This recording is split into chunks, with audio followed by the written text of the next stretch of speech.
İlahiyyatçı Hacı Talib Bağırzadə mayın 7-sində Azərbaycana rəsmi səfərə gələn İsrailin baş naziri Benyamin Netanyahunun səfərinə etirazını bildirib. Həbsxanadan ünvanladığı bəyanatda o, insanlıq qatilinin ölkəmizə səfərinin yol verilməz olduğunu bildirərək, buna etiraz üçün Azərbaycan xalqına çağırış edib. Bəyanatda deyilir, mərhəmətli və mehriban Allahın adı ilə aclıq aksiyasına başlamağımızın məqsədi zalimlara öz etirazımızı və nifrətimizi, məzlumlara isə dəstək və himayəmizi elan etməkdən ibarətdir.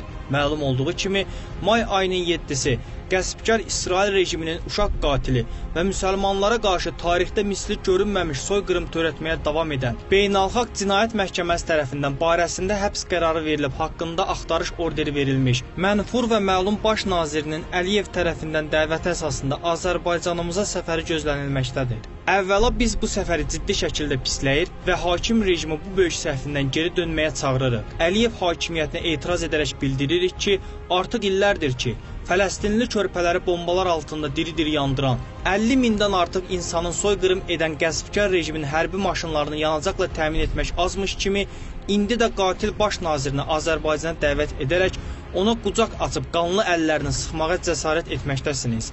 Sözsüz, belə bağışlanmaz və yanlış addımlara yol verməklə bu addım nə müsəlman dövləti olan Azərbaycanımıza, nə də onu idarə edən başçısına əsla başucalığı gətirməyəcək. Əslində hakim rejim bu yanlış addımı ilə Azərbaycanın müsəlman xalqına qarşı ən böyük hörmətsizlik sərgiləməkdədir. Nə qədər gec deyilsə, hakimiyyəti bu yanlış addımdan geri çəkilməyə çağırır, eyni halda aclıq aksiyasına başlamaqla bir daha Fələstin məzlum xalqının yanında olduğumuzu, Allah yolunda apardıqları dirəniş və haqq mübarizələrinə dəstək verməkdir. Bununla yanaşı, bu məzlum milləti müqavimət cəbhəsinə tək qoymayan Livanlı mücahid bacı və qardaşlarımıza, Yəmənin qeyrətli dövləti və millətinə öz təşəkkür və minnətdarlığımızı bildiririk. Allahın yardımı ilə mütləq haqq cəbhəsi batil üzərində qalibiyyətini elan edəcək. Eyni halda hər kəsi Netanyahu kimi pisliyə, onun ölkəmizə mənfur qədəmlərini qoymağa etiraza səsləyirəm. Allah bizə kifayət edər.